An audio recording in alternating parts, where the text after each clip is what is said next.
কুরআনুল কারীম নিয়ে আজকে কিছু কথা বলবো ইনশাআল্লাহ। প্রথম কথা হলো কুরআনুল কারীম যারা তেলাওয়াত করে আল্লাহ তাআলা তাদের সাথে একটা ব্যবসা করেন। সুবহানাল্লাহ। আল্লাহ তাআলার সাথে তাদের একটা ব্যবসা হয়ে যায়। কেমন ব্যবসা? এই ব্যবসাটা লাভজনক ব্যবসা, এটার মধ্যে কোনো লস নাই। এই ব্যবসাটা লসের কোনো সম্ভাবনা নাই, আশঙ্কা নাই, এটার মধ্যে শুধু লাভ আর লাভ। কুরআনুল কারীমের সূরা ফাতির 29 নম্বর আয়াত আল্লাহ রাব্বুল আলামিন বলেন, ইন্নাল্লাযীনা ইয়াতলুনা কিতাবাল্লাহ ওয়া আকামুস সালাতা ওয়া আনফাকু মিম্মা রাযাকনাহুম সিরran ওয়া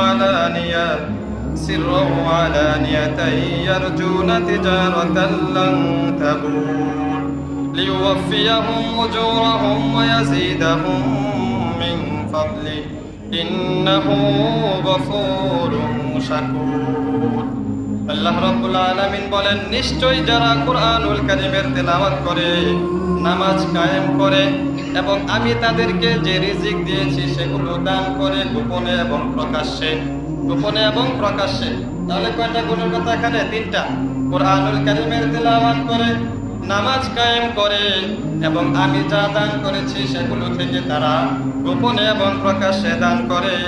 তাহলে এই ধরনের লোক যারা আছে তারা ইয়ারজুনা তিজারাতান লান তাবুর, এমন একটা ব্যবসার আশা করতে পারে। তিজারত মানে ব্যবসা, যে ব্যবসাটার মধ্যে কোনো ধরনের ধ্বংস নাই। সুবহানাল্লাহ।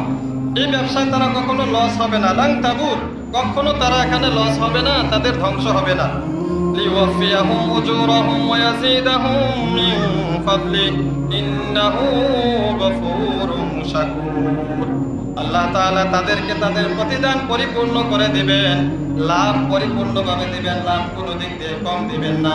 শুধু পরিপূর্ণই দিবেন এমনটা নয়, ওয়া ইয়াযীদাহুম মিন ফাদলিহি, বরং স্বীয় অনুগ্রহে আরো বাড়িয়ে দিবেন। সুবহানাল্লাহ।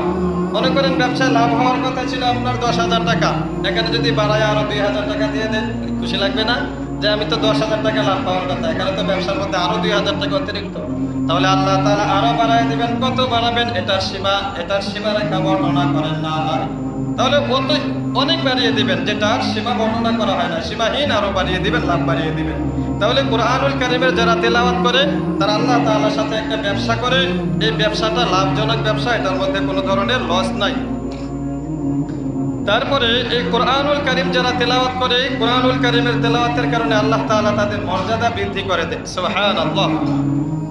নবীজি সাল্লাল্লাহু আলাইহি ওয়াসাল্লামের সাহাবী হযরত ওমর ইবনুল খাত্তাব রাদিয়াল্লাহু তাআলা আনহু থেকে বর্ণিত, তিনি মক্কার একজন গভর্নর বানিয়েছিলেন। ওনার খেলাফতকালে মক্কা একজনকে গভর্নর বানিয়েছেন, নাম হলো নাফি ইবনে আব্দুল হারিস রাহমাতুল্লাহি আলাইহি। নাফি ইবনে আব্দুল হারিস রাহমাতুল্লাহি আলাইহি থেকে হাদিসটা বর্ণিত ইবনে মাজাহ শরীফের 218 নম্বর হাদিস। আন নাফি ইবনে আব্দুল হারিস রাহিমাহুল্লাহ قال أن نافع بن عبد الحارث لقي عمر بن الخطاب رضي الله تعالى عنه। নাফি ইবনে আব্দুল হারিস রাহমাতুল্লাহি আলাইহি একদিন হযরত ওমর ফারুক রাদিয়াল্লাহু তাআলা আনহুর সাথে সাক্ষাৎ হলো উসফান নামক জায়গায়। সাক্ষাৎ হওয়ার পরে ওমর ইবনুল খাত্তাব রাদিয়াল্লাহু তাআলা আনহু জিজ্ঞাসা করলেন, ও নাফি, তুমি মানিস্তাখলাফতা আলা আহলিল ওয়াদি, গ্রামের বেদুইন যারা আছে, গ্রাম্য লোক যারা আছে, এদের শাসক হিসাবে কাকে নিযুক্ত করে আসছো? গ্রামে বিচার কার্য করার জন্য, বিচার আচার করার জন্য কাকে নিযুক্ত করে আসছো? নাফি বললেন, ইয়া আমিরুল মুসলিমিন, হে আমিরুল মুমিনিন, খলিফাতুল মুমিনিন, ইস্তাখলাফতু আলাইহিম ইবনা আবজা, আমি গ্রামের বিচারক হিসাবে নির্ধারণ করে এসেছি ইবনে আবজাকে। ওমর জিজ্ঞাসা করলেন, মানে ইবনু আবজা এই লোকটা আবার কে? তখন হযরত নাফি রাহমাতুল্লাহি আলাইহি বললেন, ইবনে আবজা হলো রাজুলুম মিন মাওয়ালিনা, ইবনে আবজা আমাদের একজন কৃতদাস ছিল, একজন গোলাম ছিল। আমাদের একটা গোলাম ছিল, আজাদকৃত গোলাম, তাকে আমরা আজাদ করে দিয়েছি। এই লোকটাকে আমরা গ্রামের বিচারক বানিয়ে দিয়েছি। ফাকালা ওমর ইবনুল খাত্তাব রাদিয়াল্লাহু তাআলা আনহু, ফাস্তাখলাফতা আলাইহিম ইবনে আবজা ফাস্তাখলাফতা আলাইহিম মাওলান। হে নাফি, তুমি কি গ্রামের মধ্যে বিচারক হিসাবে একজন গোলামকে নির্বাচন করলা, আর কোনো ভালো লোক দেখলা না? বলে যে গোলাম, গোলাম মনে করেন বর্তমানে কর্মচারী যে আছে এর চাইতে আরো নিম্নমানের ছিল গোলাম, কারণ গোলাম বেচা কেনা হইতো। তো একটা গোলামকে গ্রামের বিচারক নিযুক্ত করা হয়েছে, সেই গ্রামের বিচারাচার করবে। মনে করেন বর্তমানে চেয়ারম্যান বা মেম্বার এরকম পদে একজনকে দেওয়া হলো, যে গ্রামের সব কার্য উনি বিচারাচার করবেন। তখন নাফি রহমাতুল্লাহি আলাইহি বললেন, ইয়া আমিরুল মুমিনিন ইস্তাখলাফতু ইবনে আবজা, ইবনে আবজাকে আমি গ্রামের বিচারক নিযুক্ত করেছি আলাইহিম, গ্রামবাসীদের জন্য। শুধু শুধু নয়, বরং তার মধ্যে কয়েকটা গুণ আছে। এক নম্বরে হলো ইন্নাহু কারিউন বিকিতাবিল্লাহি তাআলা, ইবনে আবজা আল্লাহ তাআলার কিতাবের একজন কারি সাহেব। সুবহানাল্লাহ। এক নম্বর গুণ, উনি কারি সাহেব, কারিউন বিকিতাবিল্লাহি তাআলা, আল্লাহর কিতাবের কারি মানে আল্লাহর কুরআন উনি ভালোভাবে পড়তে পারেন। দুই নম্বর হলো আলিমুন বিল ফারাইজ, ফারাইজ সম্পর্কে উনি ভালো অভিজ্ঞতা আছে, ভালো জানেন, ফরজ বিধিবিধান সম্পর্কে ভালো জানেন। তিন নম্বর হলো কাযিউন, তিনি একজন ন্যায় বিচারক, সুন্দরভাবে ফয়সালা করতে পারেন। তিনটা গুণ দেখে গ্রামের মধ্যে তাকে আমি বিচারক নিযুক্ত করেছি। এর মধ্যে এক নম্বর গুণ হলো সে একজন কারি, কুরআনুল কারীমের তেলাওয়াত করতে পারে সুন্দর করে, এজন্য তাকে আমি গ্রামের বিচারক নিযুক্ত করেছি। এবার ওমর ইবনুল খাত্তাব রাদিয়াল্লাহু তাআলা আনহু বললেন, ইন্না নাবিয়াকুম আমা ইয়া নাফি, ইন্না নাবিয়াকুম সাল্লাল্লাহু আলাইহি ওয়াসাল্লাম ক্বাল, হে নাফি শোনো, তোমাদের নবী সাল্লাল্লাহু আলাইহি ওয়াসাল্লাম বলেছেন, ইন্নাল্লাহা তাআলা ইয়ারফাউ বিহাযাল কিতাবি আকওয়ামান ওয়া ইয়াদউ বিহি আখারিন। নবীজি সাল্লাল্লাহু আলাইহি ওয়াসাল্লাম বলেছেন, নিশ্চয়ই আল্লাহ তাআলা এই কিতাবের মাধ্যমে অনেক সম্প্রদায়কে, অনেক মানুষকে সম্মানিত করেন, আবার এই কিতাবের মাধ্যমে অনেককে বেইজ্জতি করেন। এই কিতাবের মাধ্যমে অনেককে সম্মানিত করেন, আবার এই কিতাবের মাধ্যমে অনেককে বেইজ্জতি করেন।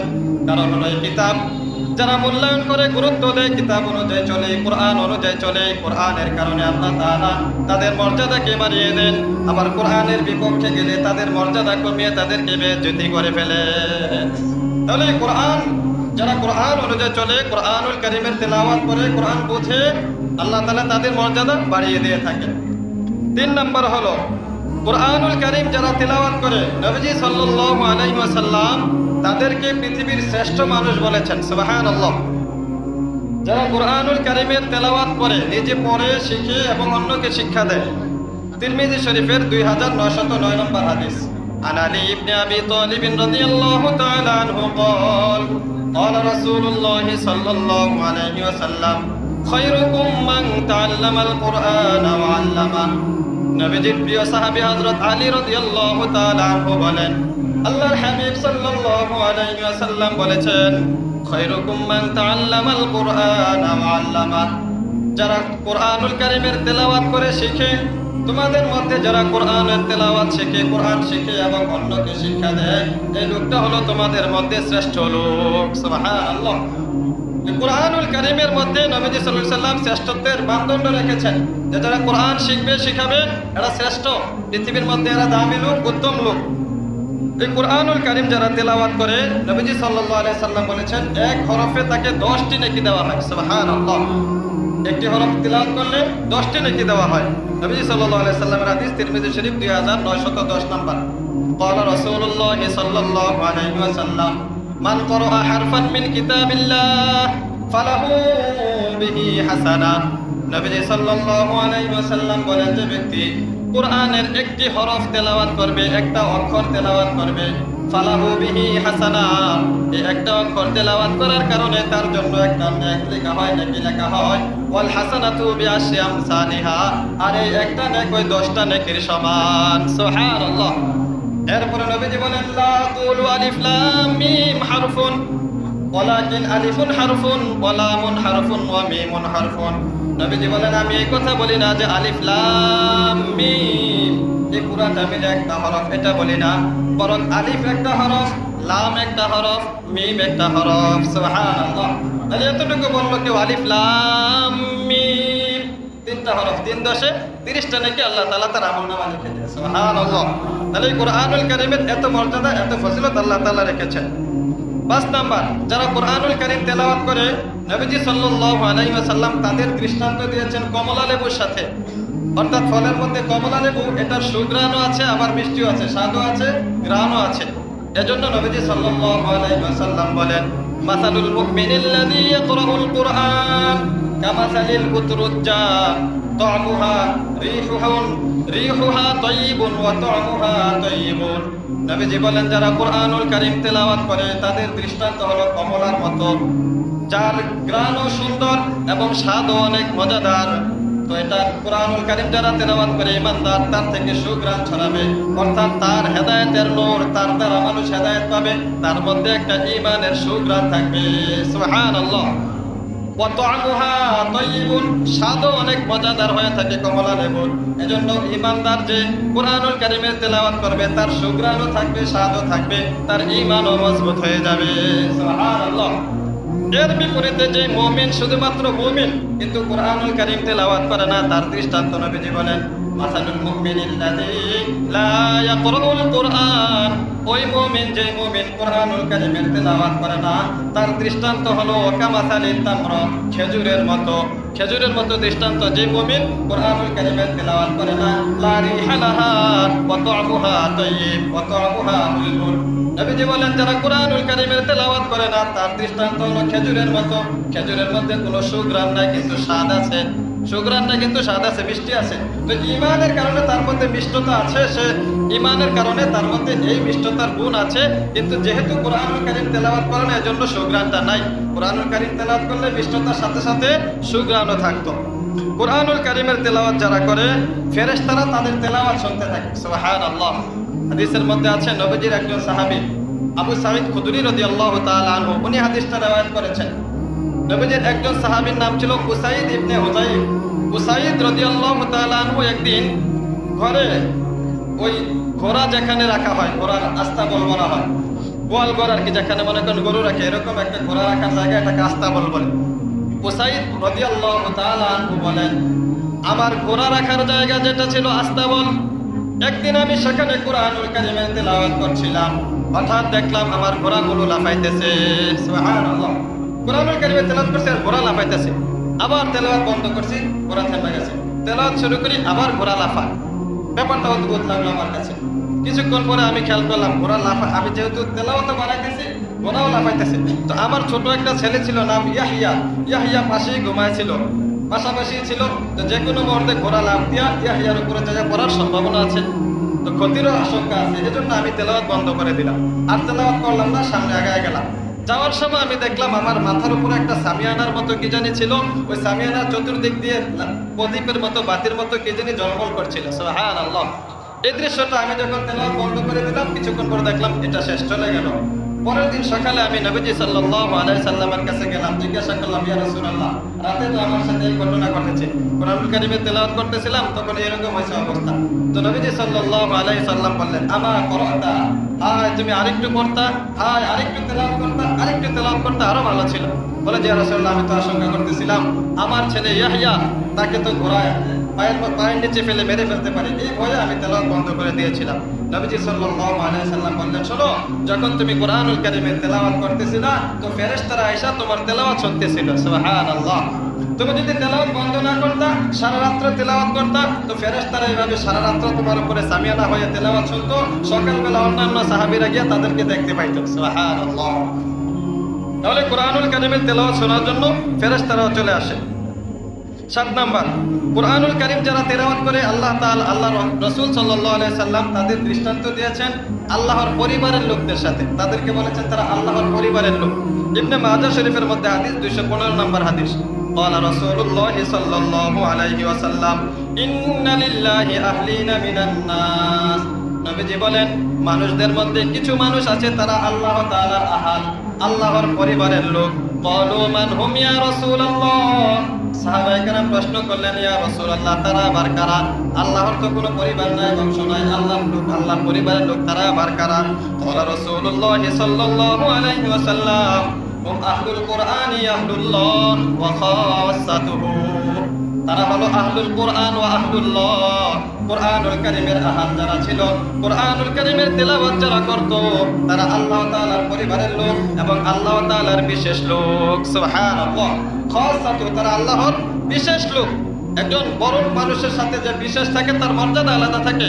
তো নবীজি বলেন যারা কোরআনের তিলাওয়াত নিয়মিত করবে তারা আহলুল্লাহ ওয়া খাসাতুহু, তারা আল্লাহ তাআলার পরিবারের লোক এবং আল্লাহ তাআলার বিশেষ লোক। কোরআনুল কারীমের তিলাওয়াত যারা করে তাদেরকে সম্মান করা, নবীজি সাল্লাল্লাহু আলাইহি সাল্লাম বলেন যেমন যেন আল্লাহ তাআলাকে সম্মান করার মতো। সুবহানাল্লাহ। তিন শ্রেণীর লোকদের ব্যাপারে নবীজি সাল্লাল্লাহু আলাইহি সাল্লাম বলেছেন এদেরকে সম্মান করা কেমন যেন আল্লাহ তাআলাকে সম্মান করা হলো। قال رسول الله صلى الله عليه وسلم إن لله إن إجلال الله إن من إجلال الله। নিশ্চয়ই আল্লাহ তাআলাকে সম্মান করা হয় তিন শ্রেণীর লোকদেরকে সম্মান করা হয়।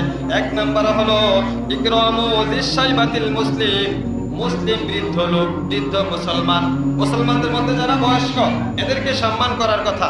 আল্লাহর হাবিব সাল্লাল্লাহু আলাইহি সাল্লাম বলেন এক নম্বর হলো শাইবাতিল মুসলিম, বৃদ্ধ মুসলমান যে আছে তাকে সম্মান করা। দুই নম্বর হলো ওয়া আহলিল হামিলিল কোরআন, কোরআনের হামিল যারা, কোরআন যারা বহন করে, কোরআনের হাফেজ, কোরআন যারা মুখস্থ করে, কোরআন নিয়ে যারা থাকে তারা। তিন নম্বর হলো ইকরামুদিস সুলতানিল মুকসিত, যারা ন্যায়পরায়ণ শাসককে সম্মান করে।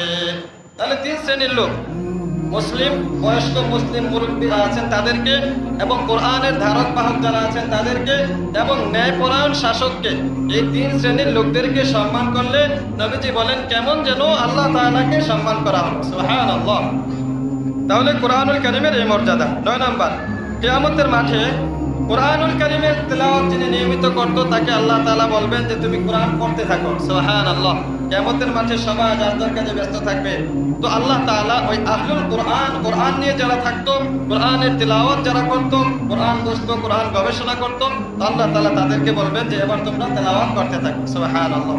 قال رسول الله صلى الله عليه وسلم يقال لصاحب القرآن اقرأ وارتقي ورتل كما كنت ترتل في الدنيا। নবীজি সাল্লাল্লাহু আলাইহি ওয়াসাল্লাম বলেন কিয়ামতের ময়দানে কোরআনওয়ালাকে বলা হবে ইকরা, পড়ো, ওয়ারাতিল, এবং ধীরে স্থিরে পড়ো, সুন্দরভাবে পড়তে থাকো, ওয়ারতাকি, পড়তে থাকো, আর তুমি আস্তে আস্তে উপরে মর্যাদায় উঠতে থাকো। সুবহানাল্লাহ। উপরের মর্যাদায় উঠতে থাকো আর পড়তে থাকো। ওয়ারাতিল কামা কুনতা তুরাতিলু ফিদ দুনিয়া, দুনিয়াতে যেভাবে সুন্দর করে কোরআনের তেলাওয়াত করতা, আজকে হাসরের ময়দানে তুমি এভাবে সুন্দর করে তেলাওয়াত করো। সুবহানাল্লাহ। তাহলে হাসরের মাঠে কোরআনের ধারক বাহককে আল্লাহ তাআলা বলবেন যে তুমি তোমার এই কোরআন তেলাওয়াত করতে থাকো। ফাইন্না মানজিলাকা ইনদা আখিরি আয়াতে, এবার তোমার তেলাওয়াত করতে করতে তোমার উপরে ওঠা মর্যাদা শেষ হবে। ইনদা আখিরি আয়াতে, তোমার আয়াতের শেষ পর্যন্ত, যেখানে গিয়ে তোমার তেলাওয়াত শেষ হয়ে যাবে, তোমার মুখস্থ শেষ হয়ে যাবে, সেখানে গিয়ে তোমার মর্যাদা শেষ হয়ে যাবে। সুবহানাল্লাহ। তাহলে যারা হাফিজুল কোরআন আছে, কোরআনুল কারীম মুখস্থ করেছে, তো আল্লাহ তাআলা যখন তাদেরকে তেলাওয়াত করবেন এভাবে একটা একটা একটা একটা করে আয়াত পড়তে থাকবে আর উপরে উঠতে থাকবে। সুবহানাল্লাহ। তারপরে কোরআনুল কারীমের 10 নম্বর ফজিলত, কোরআন যারা তেলাওয়াত করে কিয়ামতের ময়দানে কোরআন তাদের সাথে সাক্ষাৎ করবে। সুবহানাল্লাহ। কিয়ামতের ময়দানে কোরআন তার সাথে সাক্ষাৎ করবে। যখন মা দৌড়ে যাবে, বাবা দৌড়ে যাবে, ভাই পরিচয় দেবে না, একে অপর থেকে দৌড়ে যাবে। কালকে যেটা আমরা তেলাওয়াত করেছিলাম, ইয়াউমা ইয়াফিরুল মারউ মিন আখিহি, ইয়াউমা ইয়াফিরুল মারউ মিন আখিহি ওয়া সাহিবাতিহি ওয়া বানি। সেদিন মানুষ তার ভাইয়ের কাছ থেকে দৌড়ে পালায় যাবে, পরিচয় দেবে না। স্ত্রী স্বামী একে অপরের পরিচয় দেবে না। দুনিয়াতে কত মহব্বত ছিল না, সেখানে মহব্বতের পরিচয় দেবে না, দৌড়াতে থাকবে পেরেশানির কারণে। মা বাবা পরিচয় দেবে না, দৌড়াতে থাকবে পেরেশানির কারণে। নবীজি সাল্লাল্লাহু আলাইহি ওয়াসাল্লাম বলেন ওই পেরেশানির মুহূর্তে আল্লাহ তাআলা কোরআনকে, যারা কোরআনুল কারীমের তেলাওয়াত করেছিল, ওই কোরআনকে তার সাথী হিসাবে সেখানে পাঠিয়ে দেবে। সুবহানাল্লাহ। قال رسول الله صلى الله عليه وسلم إن القرآن يلقى صاحبه يوم القيامة।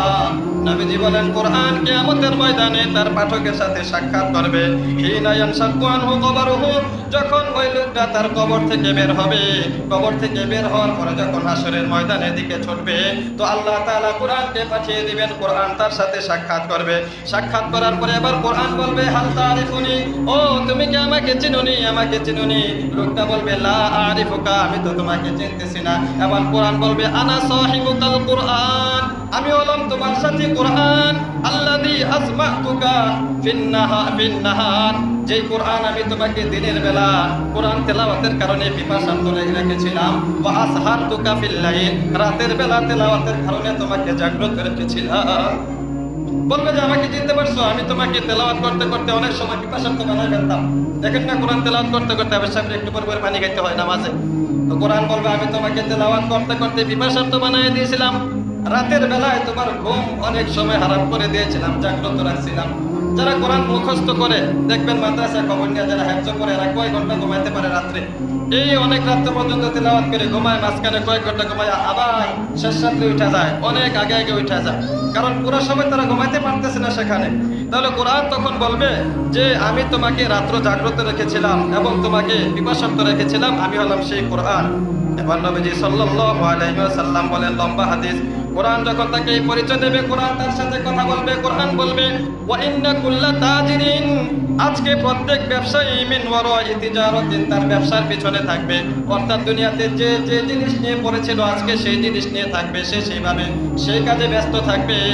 ও আহলুল কোরআন ওয়া সাহিবি, ও আমার সাথী শোনো, ওয়া আনতাল ইয়াউমা মিন ওয়ারাই কুল্লি তিজারা, তুমিও দুনিয়াতে যে ব্যবসা নিয়েছিলা, কোরআনের তেলাওয়াত করতা, কোরআন নিয়ে সময় কাটাইতা, আজকে তুমিও এই পেরেশানিতেই থাকবা, কোরআন নিয়ে থাকবা। সুবহানাল্লাহ, আজকে তোমার কাজও এটা, তুমিও কোরআন নিয়ে এখানে থাকবা। ক্বালা রাসূলুল্লাহ সাল্লাল্লাহু আলাইহি ওয়াসাল্লাম ফায়ুতাল মালাকু ফায়ুতাল মুলকু বিয়ামিনি, নবীজি বলেন এরপর আল্লাহ তাআলা তাকে বাদশাহী দিয়ে দিবেন তার ডান হাতে। সুবহানাল্লাহ, বাদশাহীর মর্যাদা তার ডান হাতে, কোরআনের পাঠকের ডান হাতে আল্লাহ তাআলা দিয়ে দিবেন। ওয়াল খুলদা বিশিমালিহি, এবং বাম হাতের মধ্যে দিয়ে দিবেন জান্নাতে থাকার চিরস্থায়ী ঠিকানা। সুবহানাল্লাহ, একটা কাগজে লিখে দিবেন যে এই আহলুল কোরআন, সাহিবুল কোরআন, যে কোরআন তেলাওয়াত করতো, কোরআন নিয়ে দুনিয়াতে থাকতো, তো তার জন্য জান্নাতের পরোয়ানা দিয়ে দিলাম, সে জান্নাতে স্থায়ীভাবে থাকবে। সুবহানাল্লাহ। ফাকালা রাসূলুল্লাহ সাল্লাল্লাহু আলাইহি ওয়াসাল্লাম, নবীজি বলেন এরপরে ইউদউ আলা রাসিহি তাজুল ওয়াকার, এরপরে এই কোরআনের পাঠকের মাথার মধ্যে আল্লাহ তাআলা একটা সম্মানের মুকুট পরিয়ে দিবেন। সুবহানাল্লাহ, তার মাথার মধ্যে একটা সম্মানের মুকুট পরিয়ে দিবেন। ওয়ায়ুকসা ওয়ালিদাহু হুল্লাতাইন, তার মা বাবাকেও সম্মানের একজোড়া পোশাক পরাইয়া দিবেন। সুবহানাল্লাহ, কোরআনুল কারীমের তেলাওয়াত যারা করতো, কোরআন নিয়েছিল, তো আল্লাহ তাআলা তাদেরকে সম্মানের মুকুট পরাবেন, তাদের মা বাবাকে এভাবে সম্মানের পোশাক পরিয়ে দিবেন। হুল্লাতাইন মানে একজোড়া পোশাক পরিয়ে দিবেন। নবীজি বলেন লা ইয়াকুমু লাহুমা আহলুদ দুনিয়া, দুনিয়াবাসী এটার মূল্য দিতে পারবে না, দুনিয়াতে এটার মূল্য নির্ধারণ করা অসম্ভব। এটার মূল্য দুনিয়াতে নির্ধারণ করা যাবে না, কত টাকা পোশাকটার দাম হবে, কয় কোটি টাকা হইতে পারে, দুনিয়াবাসী এটার মূল্য নির্ধারণ করতে পারবে না। এত দামি একটা পোশাক দেওয়া হবে শুধুমাত্র মা বাবাকে। ফায়াকুলানি বিমা কুসিনা বিহাদা, এবার মা বাবা বলবে কেন আমাদেরকে এই সম্মানের পোশাক পরানো হলো, কি কারণে আমাদেরকে এই পোশাকটা দেওয়া হলো। ফায়ুকালু, তখন তাদেরকে বলা হবে বিআখদি ওয়ালাদিকাল কোরআন, তোমার ছেলে কোরআনুল কারীম নিয়েছিল, কোরআনুল কারীম নিয়ে দুনিয়াতে ছিল, এজন্য তোমাদেরকে আজকে এই মর্যাদা দেওয়া হয়েছে। সুবহানাল্লাহ, তাহলে কোরআন যারা তেলাওয়াত করে তাদেরকেও সম্মান, এবং তাদের মা বাবাকেও আল্লাহ তাআলা হাশরের ময়দানে সম্মানিত করবেন। এজন্য প্রিয় ভাই, কোরআনুল কারীম থেকে গাফেল না থাকা। আজকে সংক্ষিপ্ত সময় প্রায় 10টা ফজিলতের কথা বললাম, কোরআনুল কারীম থেকে গাফেল না থাকা।